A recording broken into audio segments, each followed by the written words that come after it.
For more than 2,000 years, one question has never been answered. Where is Cleopatra's tomb? Not a myth, not a legend, a real place that was supposed to exist. Ancient texts all point to the same location. Not Rome, not the desert, somewhere near Alexandria, deliberately hidden after her death. For centuries, historians assumed the tomb was destroyed. But recent discoveries changed that assumption. Structures, symbols, and evidence that shouldn't be there unless the tomb was real. Today, we know where Cleopatra's tomb should be. The real mystery is not where it is, but why it has never been opened. After Cleopatra's death, Rome did something unusual. They didn't celebrate her defeat. They erased her. Her statues disappeared. Her name faded from official records. Even her burial became a silence. Ancient Roman writers mention a tomb, built quickly, sealed immediately, not meant to be visited, not meant to be remembered. A tomb designed to vanish. Then Alexandria itself began to disappear. Earthquakes, tsunamis, entire royal districts swallowed by the sea. What was once land is now underwater. And that's when the mystery changed. Because historians realized something unsettling. Cleopatra's tomb may not be lost. It may be unreachable. Cleopatra's tomb may not be lost. That idea changed everything. Because for the first time, historians stopped asking, "Where is the tomb?" and started asking something far more disturbing. What if the tomb was never meant to be found?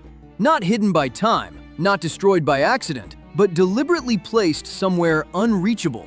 A location protected not by guards, but by nature itself. Ancient texts describe Alexandria as a city constantly at risk, built on unstable ground, surrounded by water, threatened by earthquakes even during Cleopatra's lifetime.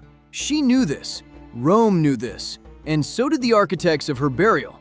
If Cleopatra was buried near the royal quarters of Alexandria, then her tomb would now lie beneath the sea, not buried by sand, not erased by history, but sealed under layers of water and stone.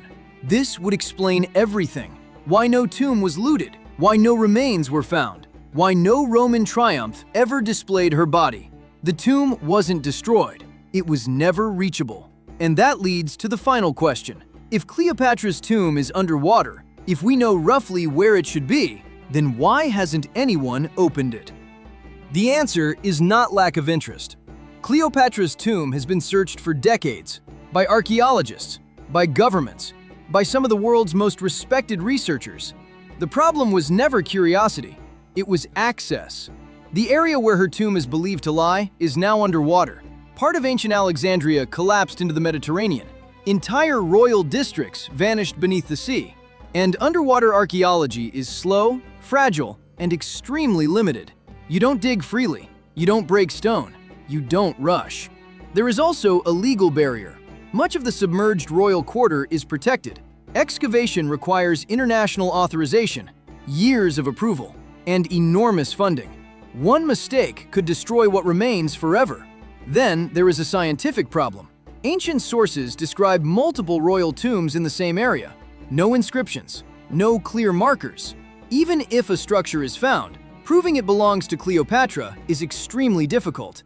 And finally, there is a political reality. Cleopatra is not just an archaeological figure. She is a national symbol, a cultural icon. Opening a tomb like hers is not a simple excavation. It is a global decision. So the mystery is no longer where her tomb is. It's whether humanity is ready to open it. Because once it is opened, history would never be the same. And this is where the story becomes uncomfortable. Because opening Cleopatra's tomb would not just answer a historical question.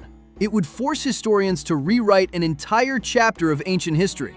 Not just who she was, but how Rome wanted her to be remembered. Cleopatra was erased for a reason. Rome didn't just defeat her. They needed her to disappear. Her image, her legacy, her version of events. A tomb would not only contain a body, it could contain proof. Proof of alliances, proof of lineage, proof that the story Rome told the world was incomplete. And once something like that is uncovered, it cannot be buried again. Not politically, not culturally, not historically. So Cleopatra's tomb is not just sealed by water, it is sealed by consequences. Because finding it would not end a mystery, it would start a much bigger one.